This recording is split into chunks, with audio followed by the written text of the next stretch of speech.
Hello, everybody. Today we're going to do a fun lecture. This one's, kind of neat. These are slides about what it means to operate at Facebook scale, and these were given to me by an RIT alum. His name is what is his name? It is Chuck Rossi, and Chuck Rossi was recruiting down the atrium one time, probably 4 years ago, and I went down and started talking to him, and then we went to lunch and had a really nice chat together. So gave me his slides and said that these are the real numbers, like I said, from probably 4 years ago, and it really represents the scale at which Facebook operates. Now, the thing to take away from these slides is just that the incredible amount of processing, the incredible amount of data that they push around. Facebook scale is really impressive. So I just want you to get a feel for that, and then use that in the back of your mind when you're thinking about why are we doing all this stuff? Why does it really matter? So moving at Facebook speed was Chuck Rossi's, Chuck R at facebook.com. That's still his email address as far as I know. So every 30 minutes at Facebook, every 30 minutes, 10 terabytes of logs gets loaded into Hadoop. So that means that 10 terabytes of log entries get harvested from machines, and then they push them into Hadoop, which is a large-scale file system that works really well with analytics and works really well with huge numbers of spinning disks. Hadoop is really neat in that it can handle when you have lots of spinning disks, you're going to have lots of failures of disks, and Hadoop can deal with that. And it's a really cool file system. Take my storage course, we talk about it. 105 terabytes of data is scanned via Hive. Hive is a tool that's used as part of a big data analytics kind of program, and so you can see how much data they're actually working with every half hour. Every half hour. 6 million photos are uploaded. So, those old people that use Facebook take a lot of pictures and upload those. Now, each one of those pictures needs to be processed, it needs to be stored, it needs to be thumbnail generated for it. There's lots of stuff that needs to happen with each one of those photos. Well, there's 6 million of them every half hour. 160 million news feed stories are created. So when you look at why Facebook can't control fake news on its site, I mean it's just a volume thing. How could you possibly control 160 million news feed stories? How could you write an algorithm that would analyze them, let alone have any people look at them? So it's just a monster. It's a Goliath. 5 billion real-time messages are sent. Now this is Messenger, and of course the neat thing about Messenger was that it was only a few years old when these numbers were put together. And look at the amount of usage that it gets. So if you think about something like WhatsApp now, WhatsApp not really popular in the U.S., but it isn't popular in the rest of the world. So, there's just a lot of messaging that has to happen. Each one has a source and a destination. It's got to go through the networks. It's got to be processed. There's just a lot of stuff that needs to happen.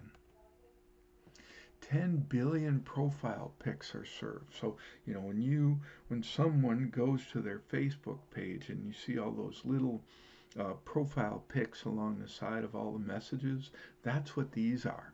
And there's 10 billion of them that get served. Now, remember, it's not as though everybody gets served the same ones. This is 10 billion, but they have to be picked and sorted and sent to the right profiles so that the right people see them. Now, some of the pictures get sent to a lot of profiles. If you think about something like somebody like Taylor Swift or one of the Kardashians or I don't know anybody, somebody who's popular, then their profile pictures are going to be sent to a huge number of people. Then compared to people like me, my profile pic gets sent to a much, much, much smaller number of people, probably once a month or so. So there's a different class of images that are saved in this application. Some that get served very frequently, a really small number of those, and then a really large number of pics that get served only much more seldomly. So just moving 10 billion profile pics is complicated, but then to move them to the right location, that's really complex. 108 billion queries run on MySQL. Now, why MySQL? Because that's what Facebook is. It's a MySQL app.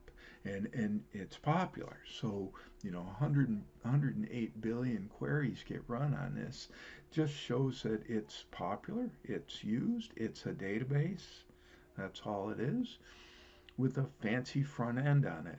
As I recall, Chuck Rossi told me that the Facebook image that gets pushed out to all of the Facebook servers is about 1.5 gigs. And then that's what gets the Facebook servers are kind of like web servers that interact with back-end MySQL servers to generate the content that goes out to the Facebook servers and then gets pushed out to the users. So this is a lot of queries. 200 billion objects checked and 300 million objects blocked. Well, this is real. This is probably one of the more interesting numbers, mostly because it talks about how effective the security and privacy controls are on Facebook. We're all supposed to use those privacy controls so that we only share the things we want to share with our friends, some things with our friends, some things with everybody. Well, if 200 billion objects are checked and only 300 million objects are blocked, that means to me that people just aren't using those privacy controls very much. So, fascinating number, because it gets at even if you do come up with good privacy controls, people probably aren't going to use them. This is the big T one. 3.8 trillion cache operations. So, what does this say about the way that Facebook works? It's got a lot of stuff that it maintains in a cache. And when it maintains that in a cache, it avoids all that seek and all the fragmentation of all those hard drives that are out there.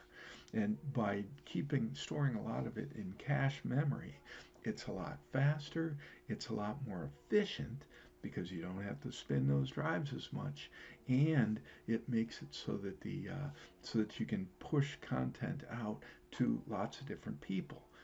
There's Taylor Swift's picture again. It's going out to tons and tons and tons of people all around the world, and her profile is probably kept in cache at all times. My profile, probably once a month when somebody requests it, it gets loaded off a hard drive into cache for a little bit, and then it times out from the cache because it hasn't been requested again, so they knock it out of the cache. So this just really gets at the scale of Facebook and why it's so important that they have the tools that we're talking about here to make it all work. Without the tools that we're talking about here, and that's configuration management, it's the architectures that we talk about, it's the DevOps operations, it's all of that kind of stuff is required to operate at this incredible scale. So where does all this stuff come from? Where did DevOps and everything come from? Well, DevOps was originally, this was really the first really groundbreaking presentation that happened around DevOps, and this was at the O'Reilly conference, and it was in 2009 by John Allspaw and Paul Hammond, and it was 10 deploys per day, DevOps and operation, Dev and Ops cooperation at Flickr. And the thing that was so neat was that nobody thought you could do 10 deploys per day. That was just, outrageously large number of deploys per day. Nobody thought that you could do it. And here these two guys came along and said, no, no, no. We spent a whole bunch of time on developing the tools that we need to have to do this kind of work. And this is what actually happened.